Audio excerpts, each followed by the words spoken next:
Hello दोस्तों, स्वागत है आपका अपने YouTube channel your teaching place में। आज के इस वीडियो में आपको हिंदी के एक ऐसे टॉपिक्स को लेकर आए हैं जिसमें जितने भी एसएससी जीडी के कैंडिडेट हैं उसके लिए बहुत ही लाभदायक साबित होगा। साथ ही वैसे भी स्टूडेंट जिन्होंने ऐसे फॉर्म को फिलअप किए हैं जिसमें सिलेबस हिंदी है, उन सब के लिए भी यह रामबाण साबित होगा।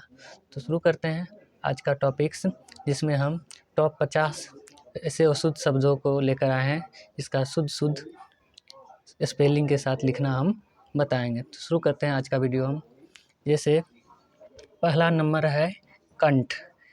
कंठ, ये जो आधा न है वो अशुद्ध लिखा गया है। इसका शुद्ध रूप होगा, या तो हम क का आंसर देख के ठ लिखेंगे, या अगर आधा गो न देना है तो हमको आधा गो मूर्धन न देंगे, अर्थात ये हमारा शुद्ध रूप हो जाएगा। दूसरा है अंजलि। अंजलि में कभी भी आधा गो न नहीं आता है, जब भी आएगा वो आंसर के रूप में, अर्थात इसका शुद्ध रूप हो जाएगा अ आंसर ल दीर्घिकार अंजलि। इसी तरह अगला नंबर है बांस। बांस में आंसर नहीं होगा बल्कि चांद बिंदु होता है, अर्थात बिंदु नहीं बल्कि चांद बिंदु होगा, अर्थात इसको हम लिख सकते हैं वो आकर चांद बिंदु सो बांस। ये हमारा शुद्ध रूप हो जाएगा। अगला है परिषद। यहाँ पर परिषद अशुद्ध लिखा गया है। परिषद में शुद्ध लिखने के लिए द में हलंत लगाना होगा, तो हमारा शुद्ध रूप हो जाएगा परिषद। ये हमारा शुद्ध परिषद हो जाएगा। अगला है अनाधिकार। यहाँ पर आ नहीं होकर सिर्फ अ होगा, अर्थात शुद्ध रूप होगा इसका अनाधिकार।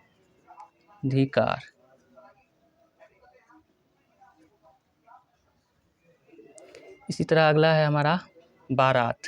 बारात नहीं होता बल्कि बोरात होता है, अर्थात ब में आकर नहीं होगा, इसका शुद्ध रूप हो जाएगा बोरात। इसी तरह अगला वर्ड है हमारा स्नान। बहुत सारे बच्चे स्नान लिखते समय उसमें अ लगा देते हैं, इसमें अ नहीं होगा, इसका सही रूप होगा सिर्फ आधा स होगा और न आकर न स्नान। ये हमारा शुद्ध वर्तनी हो जाएगा। अगला है आशीर्वाद।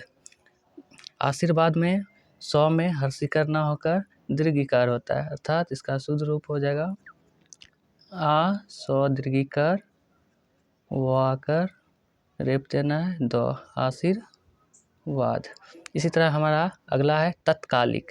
तत्कालिक नहीं होता बल्कि तात्कालिक होता है, अतः हमको त में आकर लगाना होगा, इसका सही रूप हो जाएगा तत्कालिक।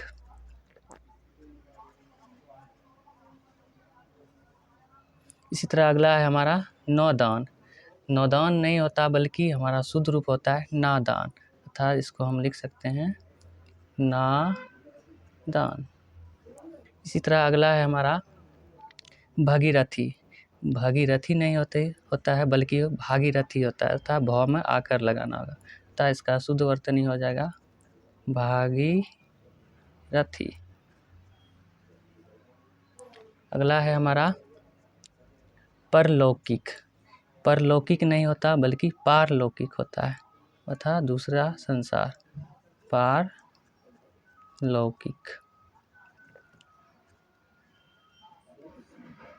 इसी तरह अगला है हमारा व्यवहारिक। व्यवहारिक नहीं होकर यहाँ पर व्यावहारिक होता था, य में यहाँ पर आकर लगाना होगा, अर्थात हमारा शुद्ध रूप हो जाएगा व्यावहारिक।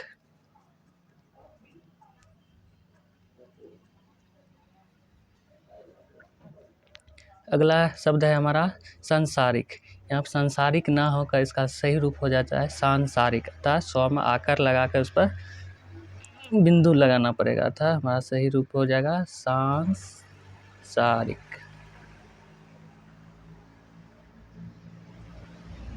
इसी तरह हमारा अगला वर्ड है अतिथि। अतिथि में यहाँ पर थ में हर्षिकर, थ में दीर्घिकार ना कर यहाँ पर हर्षिकर का यूज होगा, अर्थात इसको हम सही रूप में लिख सकते हैं और त हर्षिकर भी होगा और थ हर्षिकर भी होगा, अर्थात अतिथि हमारा यह शुद्ध रूप हुआ। अगला नंबर है अभिमान। यहाँ भौ में दीर्घिकार लगा हुआ है, इसका शुद्ध रूप होता है हर्षिकार लगाने पे अशुद्ध होता है, अतः इसको हम लिख सकते हैं अ भर्षिकर मौकर्ण अभिमान। अगला शब्द है हमारा प्रतिज्ञा। प्रतिज्ञा में दो में दीर्घिकार ना होकर हर्षिकार होता है, अतः इसका शुद्ध रूप होगा प्र तो हर्षिकार जो आकर प्रतिज्ञा। इसी तरह हमारा अगला वर्ड है वाल्मीकि। वाल्मीकि में क दीर्घिकार नहीं होगा बल्कि क शुकर होगा, तब जाकर यह शुद्ध होगा, अतः इसको हम लिख सकते हैं ओ आधा ल लिखना है, म दीर्घिकार तो होगा ही लेकिन क में यहाँ पर हर्षिकार लग जाए, तब जाकर यह हमारा शुद्ध शब्द प्राप्त होगा। इसी तरह हमारा है अगला कालिदास। कालिदास में बहुत सारे बच्चे ल दीर्घिकार लिख देते हैं, लेकिन इसका शुद्ध रूप होगा ल हर्षिकार, अर्थात इसको हम लिख सकते हैं क आकर ल हर्षिकार दोष कालिदास। इसी तरह हमारा अगला वर्ड है संपत्ति। संपत्ति में भी यहाँ तो दीर्घिकार ना होकर तो हर्षिकार होगा, अर्थात इसको शुद्ध रूप हम इस तरह से लिखेंगे। इसी तरह हमारा अगला शब्द है आजीविका। तो आजीविका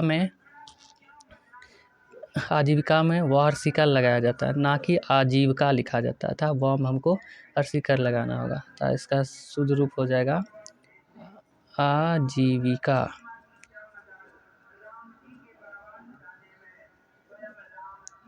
इसी तरह हमारा अगला वर्ड है अध्यात्मक।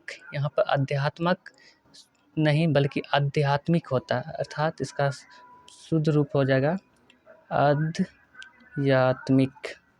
अधा तो म से पहले हर्षिकार लग जाएगा, अतः हमारा शुद्ध रूप हो जाएगा आध्यात्मिक। इसी तरह हमारा अगला वर्ड है गृहिणी।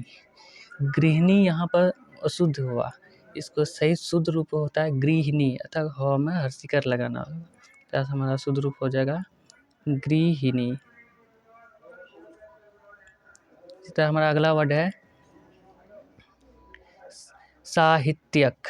साहित्यक ना होकर साहित्यिक होता है, अर्थात इसमें हमको य में हर्षिकार लगाना होगा, तब जाकर हमें शुद्ध शब्द प्राप्त होगा, अतः इसको हम लिख सकते हैं साहित्य, य में हर्षिकार लगाएंगे अतः साहित्यिक। इसी तरह अगला वर्ड है हमारा विरहनी। यहाँ विरहनी ना होकर विरहिणी होता है, अतः इसका सही रूप हम हर्षिकार लगाने पर हमको शुद्ध प्राप्त हो जाएगा विरहिणी। इसी तरह नेक्स्ट देखते हैं। नेक्स्ट है हमारा 26 नंबर का युधिष्ठिर।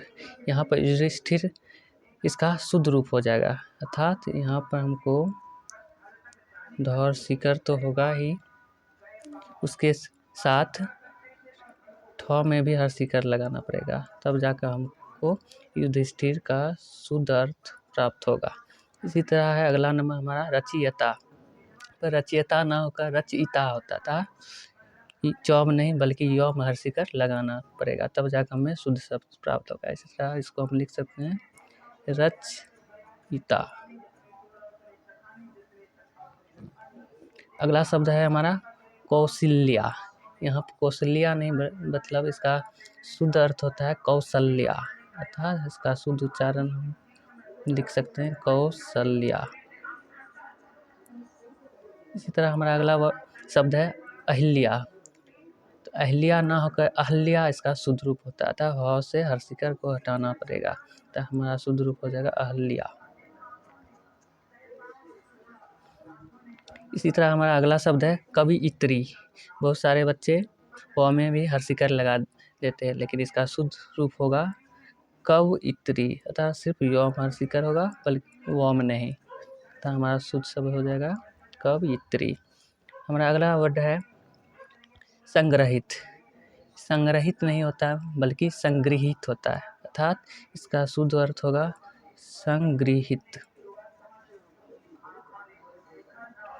इसी तरह अगला वर्ड है हमारा स्वर्गीय।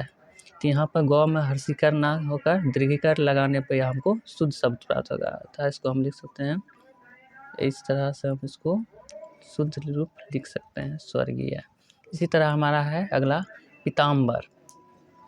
तो पीताम्बर में प हर्षिकार ना होकर प दीर्घिकार लगाने पर इसमें शुद्ध शब्द प्राप्त होगा, अतः इसको हम लिख सकते हैं पीताम्बर। इसी तरह हमारा अगला शब्द है शताब्दी। यहाँ पर शताब्दी में द में हर्षिकार ना होकर द दीर्घिकार होगा, अतः हमको शुद्ध वर्तनी द हर्षिकार लगाने पर प्राप्त होगा शताब्दी। इसी तरह हमारा अगला शब्द है शारीरिक। यहाँ पर दोनों ही र में हर्षिकार लगा हुआ है, जबकि शुद्ध रूप में पहले वाले र में हमको दीर्घिकार लगाना होगा, अतः इसको हम लिख सकते हैं शारीरिक। एक में हर्षिकार आएगा और दूसरे में एक में दीर्घिकार और दूसरे में हर्षिकार। इसी तरह हमारा है अगला शब्द उत्थान। उत्थान में यहाँ पर दीर्घकार ना होकर सिर्फ हर्षुकार होगा, तथा इसका शुद्ध रूप हम इस तरह से लिख सकते हैं उत्थान। अगला है कौतूहल। कौतूहल में त में हर्षुकार ना बल्कि दीर्घकार होगा, तब जाकर हमको शुद्ध शब्द प्राप्त होगा, अतः इसको हम लिख सकते हैं कौतूहल। इसी तरह हमारा अगला शब्द है पूज्य। पूज्य में प हर्षुकार नहीं बल्कि प दीर्घकार लगाने पर यह शुद्ध अर्थ देता है, अतः इसको हम लिख सकते हैं प दीर्घकार अधः ज य पूज्य। इसी तरह हमारा अगला शब्द है अनुग्रहित। तो अनुग्रहित शुद्ध शब्द नहीं हुआ, इसको लिखा जाता है अनुगृहित, तो इसका शुद्ध मीनिंग हो जाएगा अनुगृहित।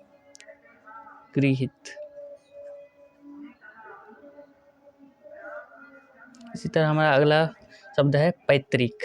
यहाँ पैतृक में त्र नहीं होता बल्कि त में री लगाया जाता है, तब जाकर हमको शुद्ध शब्द या वर्तनी प्राप्त होता है, इसको हम लिख सकते हैं प त टिकर क पैतृक। इसी तरह हमारा अगला शब्द है ऐतिहासिक। यहाँ पर ए नहीं बल्कि ऐ होगा, ऐ की मात्रा होगा, अतः इसका शुद्ध वर्तनी हम इस तरह से लिखेंगे ऐतिहासिक। इसी तरह अगला शब्द है हमारा भूगोलिक। भूगोलिक नहीं होता बल्कि भौगोलिक होता है, तो इसको हम लिखेंगे भौगोलिक। इसी तरह अगला शब्द है हमारा भाग्यमान। यहाँ भाग्यमान नहीं बल्कि भाग्यवान होता था, म के जगह हमको ओ लिखना होगा, अतः इसका शुद्ध वर्तनी होगा भाग्यवान। इसी तरह अगला शब्द है हमारा अध्ययन। यहाँ पर अध्ययन में सिर्फ एक य है, यहाँ पर एक और य लगाने पर हमको सही अध्ययन का वर्तनी प्राप्त होगा, अतः इसका सही रूप होगा अधः ध य तो रहेगा, फिर एक य लगाना होगा, अतः अध्ययन।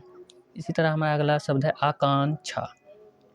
यहाँ पर छ नहीं बल्कि अक्ष होगा, अक्ष लगाने पर हमको शुद्ध वर्तनी प्राप्त होगा, अर्थात इसको हम लिख सकते हैं आकांक्षा।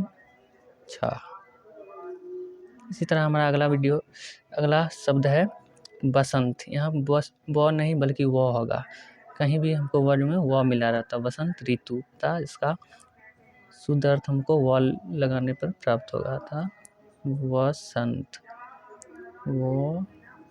वसंत। इसी तरह अगला शब्द है हमारा श्राप।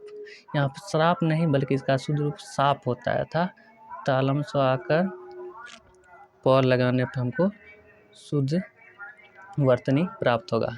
इसी तरह हमारा है अगला गृहस्थ। तो गृहस्थ में अधाग थ नहीं होगा, सिर्फ अधाग स थ हो जाएगा, तथा इसको हम लिख सकते हैं गृहस्थ।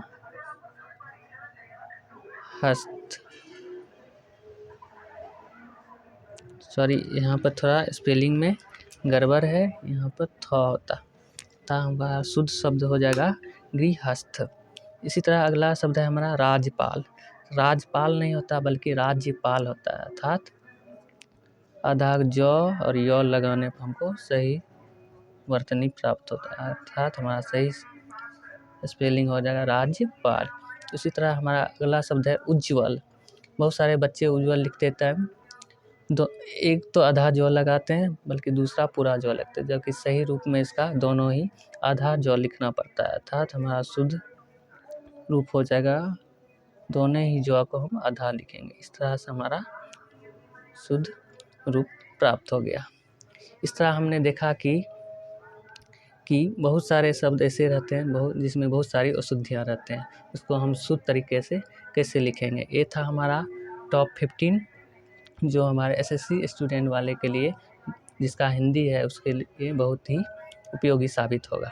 आई होप कि ये वीडियो आपको अच्छा लगा होगा। अगर अच्छा लगा तो दोस्तों को भी शेयर कीजिए। अगर आप मेरे चैनल पर नए हैं तो मेरे चैनल को सब्सक्राइब करना ना भूलें। मिलते हैं अगले वीडियो में इसी तरह के और भी इंटरेस्टिंग सवालों के साथ। तब तक के लिए जय हिंद दोस्तों, धन्यवाद।